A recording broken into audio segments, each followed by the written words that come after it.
영화미소는 행복입니다.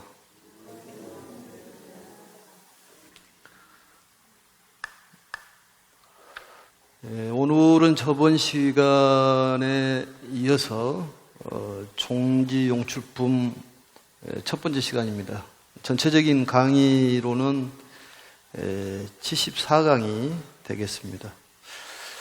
저번에 안락행품의 내용, 그 내용과 그 다음에 곤지품, 견보타품, 이제 오늘부터 배울 종지용출품 내용이 허공에서 이루어진 내용이기 때문에 따로 떨어진 것이 아니라 전체적으로 이어져 있다고 생각하시면 될 것 같습니다. 이 종지용출품의 이제 전체적인 흐름을 우선 말씀을 드리면은, 이 견보타품에서 분신부처님을 따라서 오신 이제 타방에 계신 보살님들이 계시는데, 그 보살님들께서 이 사바세계에서 이 경전을 널리 좀 설하겠습니다, 이렇게 질문을 합니다. 그래 부처님께서 이제 거절을 하시는데, 그 견보타품에서 오신 보살님들, 또 곤지품에서 보면은 그 5종류의 그 대중들이 그 서원을 세우는 거 있지 않습니까? 이만보살께서 서원을 세우시고, 또 500나한, 세 번째는 수학무학 8,000명이 이 타토에 가가지고 부처님의 가르침을 널리 설하겠습니다. 또 네 번째는 야수다라고 이 교단미께서 6,000, 또 야수다라께서 4,000명의 권석을 거느시고 계셨는데, 거기서도 역시 부처님의 가르침을 널리 설하겠습니다, 이렇게 맹세를 합니다. 그리고 이제 5번째, 이제 50만억 나유타 보살들이 타토에 가가지고 이 법화경을 널리 설하겠습니다, 이렇게 맹세를 하는 가운데에 부처님께서 이 법화경을 설하려면은 4가지를 잘 갖춰야 된다. 그게 이제 사안락품의 안락행에 대한 얘기입니다. 신안락행, 그다음 구안락행, 의안락행, 서운안락행. 이 몸가짐을 제대로 하고 마음을 편안하게 가져야지만이 법화경을 설할 수가 있다, 이런 말씀을 하시죠. 그래서 이 법을 설하려면은 이런 마음 자세로 해서 설해라, 이렇게 해가지고 이제 안락행품에서 그게 이제 마무리가 됐습니다. 그래서 그때 이제 대중 가운데 있던 여러 대중들이 많았는데, 조금 전에 얘기했던 이 타방에서 계신 보살들께서 이게 분신 보살님을 같이 온 시자 보살님께서 저희들이 그렇다면은 이 사바세계에서 법을 좀 설하겠습니다, 그런 말씀을 하시죠. 부처님께서 그만두어라, 너희들이 안 해도 이 법화경을 널리 설할 보살님들이 많다, 이렇게 얘기를 하죠. 이제 그런 와중에 그 말씀이 끝나자마자 땅에서 이제 그 지용보살이라고 합니다. 땅 속에서 어마어마한 그런 보살들이 솟아 나오죠. 그게 이제 그 2장에서부터 그런 내용인데, 땅이 진동을 하고 갈라지면서 1,000만억 보살 마살들이 이제 땅에서 솟아 나옵니다. 근데 이 보살들이 몸을 갖추고 있는 그 모습이 이제 부처님과 같은 이 금색으로 된 32상을 갖추고 끝을 알 수 없는 그 땅으로부터 이제 솟아 나오는 그런 이제 모습이 등장을 합니다.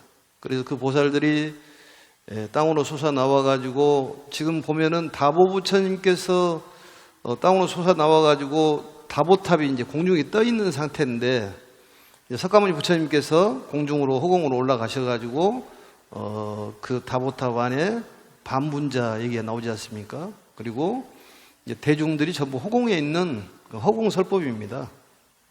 그래서 땅으로 솟아나온 그러한 보살 마하살들이 다보 부처님과 석가모니 부처님께 이제 인사를 하고 한쪽에 머물러 계시는 그런 내용들이 볼 수가 있습니다.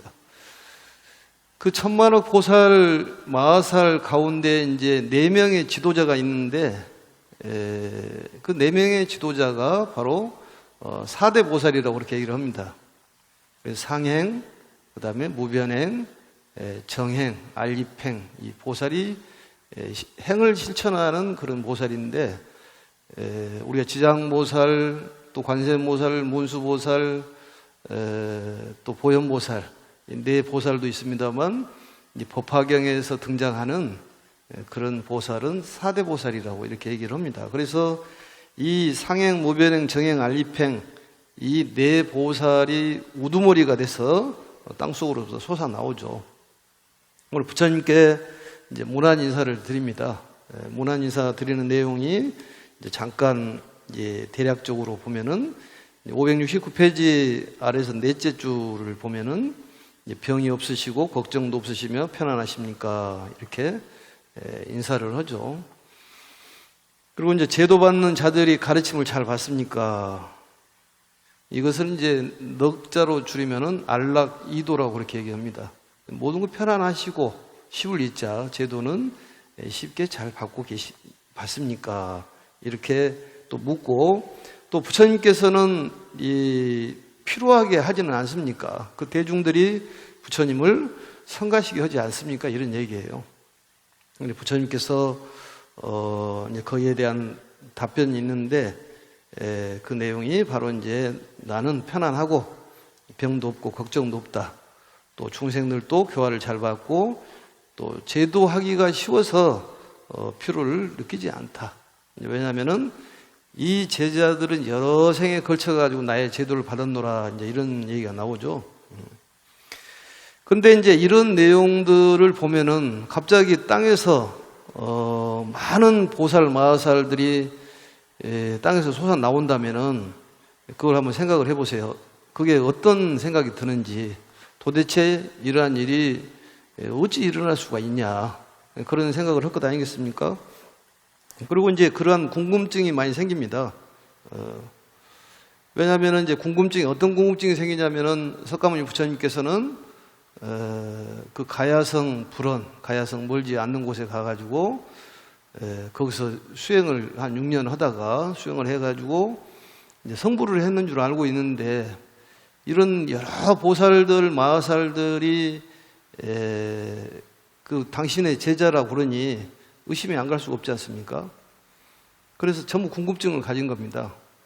그러니까 여기에서는 이제 미륵보살이 등장을 합니다. 그 전에는 이제 무수보살이 등장을 했는데, 미륵보살이 상수제자로 등장을 해요. 또 실질적으로 미륵보살은 실존의 인물이라는 그런 얘기도 있습니다. 그렇든 저렇든 간에 이제 미륵보살이 이제 등장을 하는데, 미륵보살이 이러한 상스러움을 보고 기이한 일에 대한 이제 물음을 하는데, 그 와중에 이제 분신부처님을 쫓아가지고 그 타방에서 온 여러 보살, 그런 보살도 그게 궁금한 거예요. 그래서 그 모시고 온 부처님들께 이 보살들이 좀 묻습니다. 이게 도대체 무슨 일입니까? 모르니까 그 분신 부처님께서 얘기하시기를 조금만 기다려라. 조금만 기다려라. 보살들도 성질이 좀 급한 모양인데, 요즘에 그 문제가 이제 조급함이 제일 문제다 그러지 않습니까? 조금만 기다리면 되는데 성질이 급해서 문제가 생긴다는 것이죠.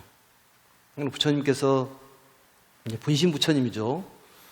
그 삼전 이 토정에 대한 얘기를 했지 않습니까? 그 땅을 깨끗한 땅으로 만들어가지고 분신 부처님을 전부 한 곳에 모아가지고, 그때 석가모니 부처님께서 이 다보 부처님의 계시는 다보탑을 여는 그러한 상서론인데, 기억이 날지 안 날지 모르겠습니다만 그거하고 지금 맞물려서 돌아가는 얘기예요. 그러니까 법화경은 끊어서 얘기하면 안 되고 전체적인 흐름을 좀 이해를 해야 될 것 같습니다. 그래서 이제 그게 궁금하니까 분신 부처님께 그 시자들이 묻죠. 이게 도대체 무슨 일입니까?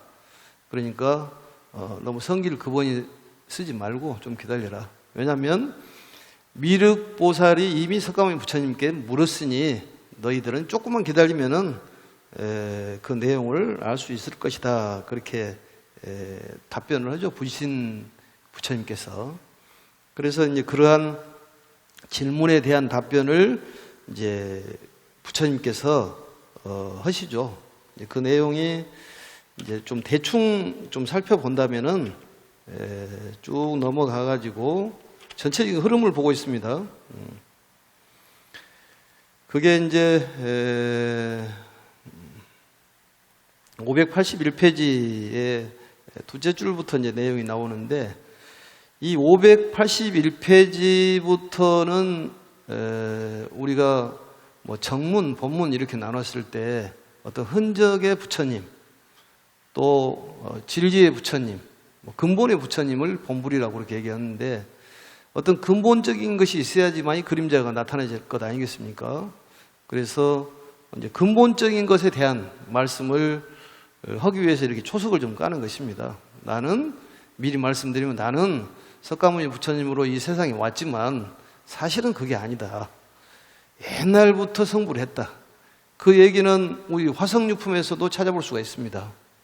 대통지승열애 부처님의 그 16명의 왕자가 있었는데, 그 마지막 번에 그 아들이 성불을 했는데 바로 사바세계를 관장하는 석가모니 부처님이었는데, 그 석가모니 부처님이라는 분이 어느 세월 전에 태어났냐, 500진적급 전에, 오래전에 석가모니 부처님은 바로 성불을 했던 그런 내용이 화성유품에서 나오죠. 또 연등 부처님의 뭐 제자라고 나오는데, 그것은 서품에 보면은 1월 증명등불이라는 그런 그 등명불, 1월 정명 등명불, 그 부처님께서 8명의 아들이 있었는데 거기에 8번째 왕자가 연등 부처님이라는 게 나옵니다. 근데 부처님께서는 연등 부처님이든 미륵 부처님이든 석가모니 부처님이든 간에 중생을 제도하기 위해서 이름을 바꿔서 태어난 것이지 사실은 나는 한 사람이다, 그런 얘기예요. 한 사람이다. 그러니까 우리가 알아야 될 것이, 법신이라는 것을 지금 법신 얘기가 많이 나오지 않습니까? 뭐 진신 부처님, 화신 부처님 이렇게 얘기하는데, 이 법신은 진리의 부처님이잖아요. 그 진리의 작용의 부처님을 바로 이제 보신 부처님인데, 법신 부처님과 보신 부처님을 진신 부처님이라고 그래요. 그리고 이제 그 진신 부처님이 현실화 돼가지고, 형상화 돼가지고 나타난다, 그 말이죠. 마치 연꽃이 땅에, 진흙 땅에 있지만은 그 진흙 땅에서 현실화 되는 그 아름다운 꽃을 피우듯이 그 감춰져 있는 것을 현실적으로 나타내는 그런 부처님, 또 우리를 직접 제도하는 부처님을 응신, 화신, 그렇게 얘기를 합니다. 그래서 그 지용보살이, 그 땅속에서 솟아나온 보살이 지용보살이에요. 땅지자, 솟아오를 용자. 땅속에서 갑자기 많은 대중들이 솟아나오니까 이게 신기하다. 또 이런 제자들을 보니, 이 사람들은 누구냐? 내가 옛날에 전부 제도했던 제자다, 그 말이죠. 이건 이해가 안 된다, 그런 얘기지. 이해가 되지 않다. 그래서 문수보살이라든지 여러 보살들이 의심이 생기는 거예요. 의심이 생길 것 아니에요. 왜냐하면 나이가 얼마 목도 안 했는데 그 많은 대중들을 제도했다는 것이 말이 되냐? 말이 되냐, 그 말이죠. 그게 이제 유명한 그 비유가 이 부소 장어 비유라고. 이게 부소란 말은 아버지는 젊고 아들은 늙다, 그 말이죠. 예? 아들은 늙어. 이게 이제 이해가 안 되는데, 이 비유를 미륵보살님이 그런 비유를 들어가지고 한마디로 이해가 안 됩니다. 도대체 이건 말도 안 되는 소리를 하십니다, 이런 얘기를 하시는 거예요. 그게 무슨 얘기냐? 얼굴빛이, 우리가 좀 간략하게 보면은 쭉 그 책을 보면서 하는 것이 훨씬 이해가 좀 빠릅니다. 그래서 보시면 589페이지의 두째 줄을 보시면은 얼굴빛이 아름답고 머리털이 검은 25살의 젊은 사람이 100살 된 노인을 가리켜 나의 아들이다. 이렇게 말한다 그 말이죠. 그러니까 이게 무슨 얘기냐. 25살 먹은 젊은 사람이 100살 먹은 노인을 보고 내 아들이라고 얘기를 하고 100살 먹은 노인은 25살 먹은 젊은 사람보다 내 아버지라고 그런 것이 말이 되냐 그 말이죠. 그런 것처럼 석가모니 부처님께서는 지금 성불을 한 지가 40여 년뿐이 안 됐는데 그런 셀 수 없는 많은 대중들을 그 수가 높고 굉장히 실력이 있는 그런 실력자들을 제도했다니 그건 말이 안 된다. 어불성설이다 그 말이죠. 말이 될 수가 없다 그것은. 그래서 비유를 들어가지고 설명을 해요. 근데 이제 열애수량품에 가보면 이제 그 답변이 있는데 거기서는 믿음의 얘기가 나옵니다. 3번씩이나 내 말을 믿어라. 내 말을 믿어라 해놓고 대중들도 믿겠습니다. 그러니까 거기에 대한 40여 년의 미연 진실을 얘기하는 거예요. 나는 사실은 너희들이 알기로 가야성 불원, 가야성 멀지 않는 곳에 가가지고 단자 6년, 단정은 6년 동안 앉아가지고 안욕따라 삼맥삼보리 성불한 줄 알고 있다. 그러나 아시 성불이 되는 백천만금 나의 다승직업 천이다. 그게 바로 우리를 제도하기 위해서 나타나신 화신이라는 거죠. 그래서 거기에 또 열애수량품에 보면은 비유를 들어가고 설명을 합니다. 그게 유명한 7번째 비유인데 의사유라는 비유가 있어요. 아버지가 아주 유명한 의사인데 이 아들들이 독약을 먹고 취해 있다는 거죠. 독약이라는 것은 오용락을 얘기하는 거예요. 취해가 정신을 못 차린다는 거예요. 그래서 아버지가 여러 가지 약 처방을 도사화합해가지고 약 처방을 만들어가지고 빛깔도 좋고 색깔도 좋고 맛도 좋은 약을 만들어서 주죠. 그러니까 좀 정신이 있는 애들은 먹고 정신이 없는 애들은 안 먹어요. 그래서 극단의 처방을 내리지 않습니까? 아버지가 죽었다고 해라. 사람을 시켜서 아버지 죽었다고 그러니까 정신을 차려가지고 먹고 또 더 치운 애들은 나타나가지고 또 약을 먹여 살리고 이런 것처럼 우리 달이 지금 밤에는 뜨고 낮에는 없고 태양이 지금 밤에는 없고 낮에는 있지만 사실 태양과 달이 없지 않잖냐 그 말이죠. 그대로 존재하는데 우리 눈에는 안 보인다는 거죠. 상주불변한다는 거예요. 그대로 있다는 거죠. 그 믿음이 필요하다는 거예요. 그와 같이 내가 이런 모습으로 태어나고 저런 모습으로도 태어나고 그러는 것이 사실은 그런 게 아니다. 반달로 됐다가 이름이 초승달도 됐다가 금달도 되는 것이 사실은 내 이름은 달이다 그 말이지. 그러니까 법신 부처님은 형상으로 나타나지가 않고 그 진리를 화신 부처님을 통해 가지고 또 화신 보살들을 통해 가지고 우리에게 깨달음을 주는 거죠. 결국은 부처님께서 우리에게 가르침을 주는 목적은 우리를 행복의 세계로 인도하시기 위한 그런 가르침이다 그 말이죠. 그러니까 얼마나 우리에게는 고마우신 분이냐 그 말이죠. 이런 말씀을 듣지도 못하고 죽는 사람들이 얼마나 많습니까? 천지분간을 못 오고 죽는 사람이 그렇게 많은데 그래도 우리는 이런 말씀을 듣고 뭔가 좀 깨달음이 살짝 오잖아요.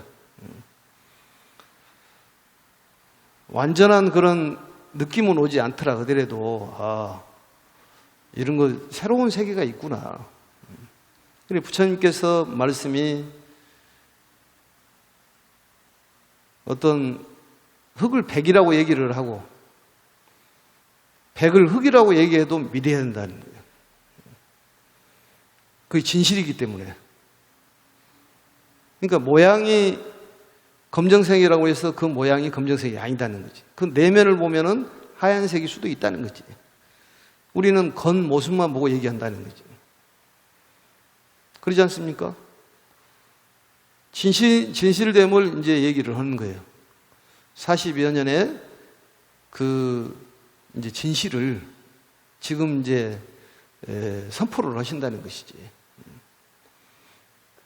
그래서 이 종지 용출품부터 이제 천태 지자대사께서는 이제 그 본문이 시작된다.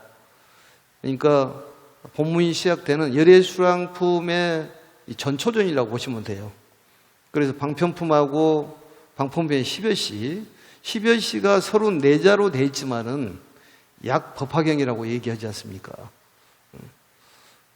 여시상, 여시성, 여시체, 여시력, 여시작, 여시인, 여시연, 여시화, 여시보, 여시본말 구경 등의 34자를 바로 방품품에서 얘기하시는데 그것을 약 법화경이다. 간략하게 그 법화경 전체를 얘기한 것이다. 그리고 이제 열애수량품에서 이 비오지장, 아주 비밀스럽게 감춰뒀던 얘기를 이제 털어놓으시는 것이지. 그 출생의 비밀을 얘기하시는 거예요. 나는 이렇게 태어났다. 사실은 마야 부인과 정바랑 그 사이에서 태어난 것이 아니라 원래 나는 부처였다. 근데 그것을 일반 사람들이 들으면 믿음이 가냐 그 말이죠. 그래서 비유를 들어서 설명하는 거예요. 그걸 딱 얘기했을 때 단방에 딱 알아듣는 그런 대중은 바로 이제 사리불 정도는 되는데 나머지는 못 알아듣기 때문에 비유를 들어서 설명하는 거예요. 부처님 설법은 삼주설법이라고 그러잖아요. 법설주, 비설주, 인연주. 비유를 들어서 설명하는 거예요. 그래서 어진 의사를 비유를 들어가지고 설명을 합니다.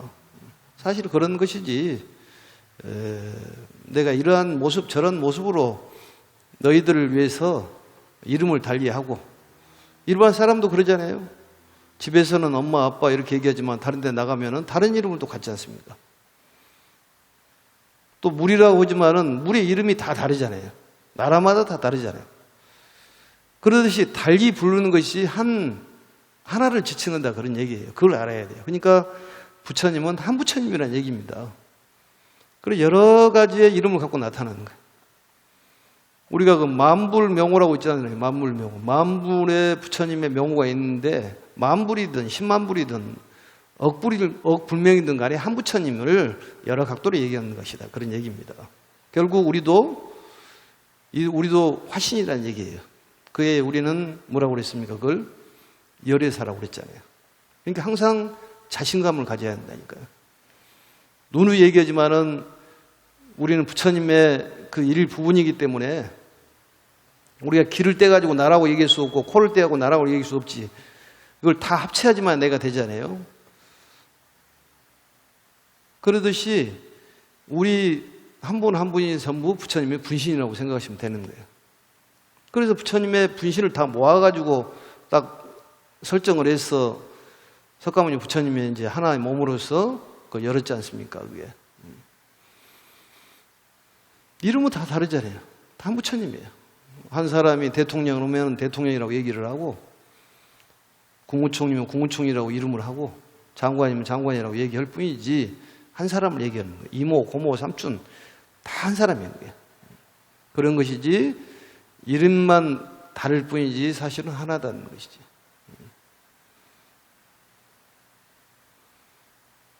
그게 부처님의 비밀스러운 그런 말씀입니다. 그래서 이렇게 해서 개략적으로 이 종지 용출품에 대한 말씀을 드리고 이제 본문으로 들어가지고 구체적으로 좀 알아보면 좋을 것 같습니다. 그렇다면 565페이지를 보시면은 묘법연화경 제5권 제15장입니다. 종지 용출품이에요. 품이라는 것은 나누었다 그 말이죠. 나누어진 15품으로 해당하는데 종지용풀이다, 지용출품이다. 이건 이제 부터종자죠. 땅으로부터 솟아 나왔다 그런 얘기입니다. 뭐가 솟아 나왔냐? 그런 여러 보살 마하살들이 천만억 보살 마하살들이 솟아 나왔다 그 말이죠. 여기에 대한 얘기예요. 또 우리가 보면은 이 품을 보고 정말로 미혹함에서 이게 빠져나오는 이런 마음이 좀 필요하고, 또 우리가 보면은 애벌레가 그 틀 속을 벗어나서 거기를 깨고 나와가지고 나비처럼 날아가지 않습니까? 그런 것처럼 우리가 자유의 그런 마음을 얻도록 해라, 이런 가르침일 수도 있습니다. 그래서 부처님 말씀이 떨어지자마자 솟아 나왔지 않습니까? 그래서 이 내용을 조금 이제 자세히 좀 보도록 이렇게 하겠습니다. 그래서 이 종지용출품은 그 본문 중에서 가장 중요한 열애수랑품의 도입부에 해당한다, 이렇게 기억을 하시면 돼요. 그래서 이 땅이라는 것은 우리가 보면은 땅은 현재를 얘기하는 것이죠. 땅 속은 과거를 얘기하는 것이고 허공은 미래를 얘기하는 것인데 현실 생활에서 좀 벗어나는 얘기일 수도 있습니다. 근데 우리는 너무 현실 생활에 얽매여 있기 때문에 거기에서 좀 벗어나는 그런 마음 자세가 필요하지 않을까, 이런 생각이 들어요. 그래서 미륵보살이, 미륵보살님의 이제 아호가 아일다라는 말을 쓰죠. 아일다. 그래, 다정다감하니 아일다여, 이렇게 얘기를 하죠, 부처님께서. 미륵부처님이 이제 상수제자로 나옵니다. 사실은 이제 문수보살은 등장을 하지 않고 묘음보살 품에 가면은 문수보살이 한 번 정도 등장을 합니다. 그 전에는 이제 문수보살이 등장을 했는데 앞으로는 이제 미륵보살이 등장을 하는 거예요. 보겠습니다. 그래서 미륵보살과 이제 8만 보살들이 이제 질문하는 내용도 보겠습니다. 그때 다른 세계에서 온 보살 마하살들이 여덟항아사 수가 넘었는데 대중 가운데서 일어나 합장 예배하고 부처님께 살해했다. 이 다른 세계에서 온 보살 마하살이라는 것이 바로 타방국토에서 온 견보타품에서 보면은 바로 분신 부처님을 따라서 온 시자 보살들을 얘기하는 거예요. 이 보살 마하살이 몇 명이나 됐느냐? 여덟항아사. 이 항아사란 말은 겐지스강을 얘기하지 않습니까? 겐지스강도 숫자를 얘기하는데 왜 이렇게 많은 숫자를 얘기할까? 사실은 이 경전에 보면은 무한이라는 설명을 해야 되는데 무한이라는 설명을 하면 너무 광범위하기 때문에 사람들이 인지가 안 되는 거예요. 인지가 안 돼. 무한을 설명을 하기 위해서 한정적인 숫자를 얘기를 합니다. 그래서 그런 어마어마한 숫자를 얘기하는 거예요. 사실은 무한을 얘기하는 것인데 우리가 그게 인식이 안 돼 버리는 거예요. 너무 숫자가 많다 보니까. 감이 안 온다는 거지. 그래서 숫자를 들먹거리는데 여덟항아사란 말은 항아사가 8개가 있는 그 수를 얘기하는 거예요. 겐지스강의 모래가 얼마나 많습니까? 그게 보면은. 그 폭이 6km잖아요, 그게. 6km. 8개가 있는 항아사의 수만큼 많은 보살 대중들이 일어나가지고 합장 예배하고 부처님께 살해했다. 세존이시여, 세상에서 가장 존귀한 분이시여, 저희들이 부처님께서 열반하신 뒤에, 여기 육체적인 열반이에요. 이 사바세계에서, 지금 우리가 살고 있는 세계가 사바세계죠. 사바세계에서 부지런히 정진하여, 이 정진이라는 건 되게 중요하다고 그랬지 않습니까? ES 법칙이라고 합니다. 슬로우 스테이지. 천천히 하더라도 꾸준하게 하는 게 중요해요. 그래, 부지런히 정진하여 이 경전을 지키며 간직하고 읽고 외우고 베껴 쓰고 공양하도록 허락하신다면 마땅히 이 국토에 널리 살아겠나이다. 이제 오종수행을 통해 가지고 이 사바세계에서 널리 살아겠습니다. 이렇게 얘기를 하는 거예요. 그런데 왜 이렇게 경전을 많이 설하겠다고 얘기를 하냐? 이 경전을 설하는 공덕이 크기 때문에 그렇다는 거지. 이 보살님들은 이미 아는 거예요. 그 공덕이 크다는 거예요. 그러니까 인경불사를 하는 것도 나만 하는 거야. 다른 사람도 해봐라. 좋은 일을 해봐라. 기도를 해봐라. 이렇게 얘기해 주는 것이 공덕이 크다는 거죠.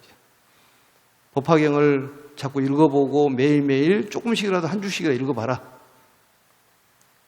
그리고 법화경은 실천을 얘기하는 경전이기 때문에 머리를 먼저 깨우치는 것이 아니라 몸을 먼저 깨치면은 지혜가 열리게 돼 있다. 이렇게 자꾸 가르침을 준다면은 그 공덕이 크다는 거예요. 그걸 이 보살들이 알기 때문에 이 사바세계라는 것은 힘든 세상이잖아요. 더러운 세상에서 사람을 구제하는 것이 큰 공덕이 더 크다는 거지. 인경불사도 마찬가지예요. 인경불사도 왜 스님이 자꾸 얘기하냐면 그게 공덕이 되기 때문에 그러는 거예요. 공덕이 되기 때문에. 부처님의 공덕은 돈으로 따지는 것이 아닙니다. 그냥 그 마음이 중요한 거예요. 그래서 자꾸 그 부처님의 복장에다가 이 법화경을 모시는 것은 바로 부처님을 모시는 거지. 그게. 옛날에 큰 스님들이 그런 말씀 하셨다니까요. 법화경이 들어가지 않는 복장은 힘이 없다, 부처님이. 그리고 부처님이라는 이 형상도 중요하다고 그랬잖아요. 왜냐? 진리 자체가 형상화되는 것은 그림자라도 중요한 거예요. 몇 번 얘기를 했잖아요. 어떤 불상이라고 해서 불상을 이렇게 뭐 존중의 대상이 무슨 소용이 있냐 이렇게 얘기하는데 그렇지가 않습니다. 그렇다면은 그렇게 얘기하신 분도 불상을 모시고 있어요. 그렇게 얘기하는 거 아닙니다. 왜냐? 진리 자체와 진리 상징이 있다고 그랬잖아요. 상징적인 것도 대단히 중요한 거예요. 우리나라의 태극기가 중요하지 않습니까? 어마어마하게 중요한 거예요.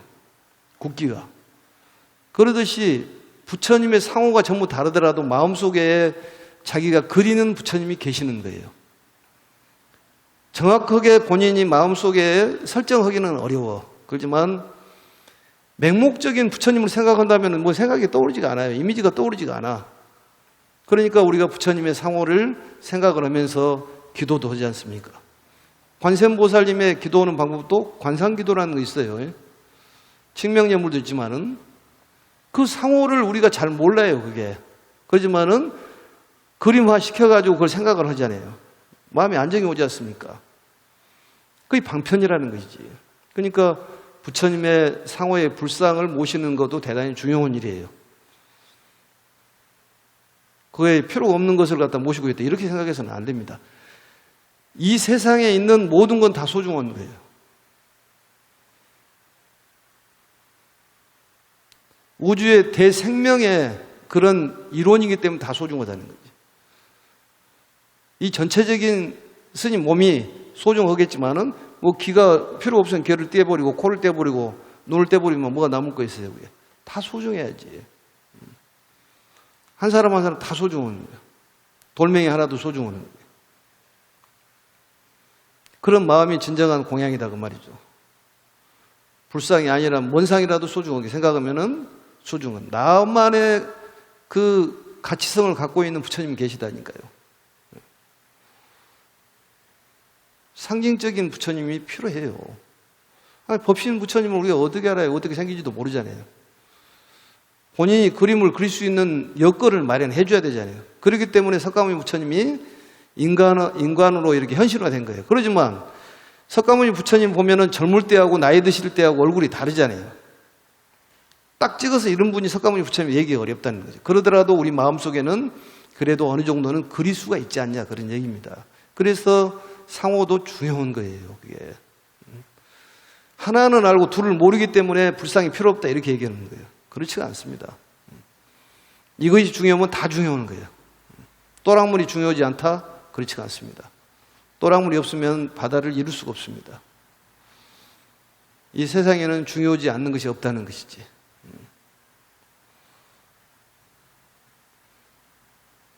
두두물물 화화 초초가 다 중요하다는 거지. 보겠습니다. 그때 부처님께서는 여러 보살 마사들에게 말씀하셨다. 그만두어라, 지하라. 예? 왼쪽에 보면 그만두어라 보다도 지하라. 멋있네요 보니까. 예? 지하라. 우리는 하지 말아라 그 말이에요. 찢지 이렇게 얘기하잖아요. 찢지. 지하라. 선남자여 그만두어라. 굳이 너희들이 이 경전을 지키며 간직하지 않아도 되느니라. 왜냐하면 내가 있는 이 사바세계에는 6만 항아사의 수의 보살 마살이 있고 6만 항아사란 말은 항아사가 6만 개가 된다 그 말이죠. 보살 마살이 있고 그 하나하나의 보살마다 각각 6만 항아사의 수의 곤속들이 있어서 그들은 모두 내가 열반한 뒤에 능히 이 경전을 지키고 간직하여 잊고 애워 널리 설할 것이기 때문이다. 너희들이 얘기하지 않아도 이 사바세계에는 이러한 훌륭한 보살 마살이 있다 그런 얘기입니다. 그래서 땅으로부터 솟아 나오는데 이 우리가 살고 있는 사바세계 밑에 허공이라는 것이 있다는 거예요. 허공이라는. 거기에 땅 속에 있으면서 이제 나중에 거기서 솟아 나오잖아요. 우리가 땅 속은 과거를 얘기하잖아요. 너무 과거에 사로잡혀서 살지 말라는 거죠. 과거에서 좀 탈을 벗어라 그런 얘기예요. 오직 있으면 과거를 묻지 마세요. 노래가 나왔을까요? 그게? 하도 과거를 따지니까. 요즘 시절에도 과거를 어마어마하게 따지잖아요. 과거는 써버린 수표라니까요. 그게. 미래는 부도가 날지 안 날지 모르는 수표예요. 지금 현재가 중요한 것 아니겠습니까? 그러니까 이 순간에 우리가 집중을 하고 부처님을 생각을 하고 기도를 하면은 그게 그만인 거예요. 그게. 내일 해야 되었다. 옛날에는 참 잘했는데요. 왕년 얘기할 것 없어요. 왕년은 잘했는데요. 지금이 중요하지 왕년 얘기합니까? 그게 지나가는 것을. 그래서 이제 이 그만두어라. 많은 보살들이 있을 것이다. 곤속이란 말은 내 뜻에 따르는 대중들을 곤속이라고 그렇게 얘기를 합니다. 곤속. 근데 여기서 보면은 왜 제지를 했을까? 이 세 가지의 뜻을 두고 천태지자대사는 얘기를 합니다.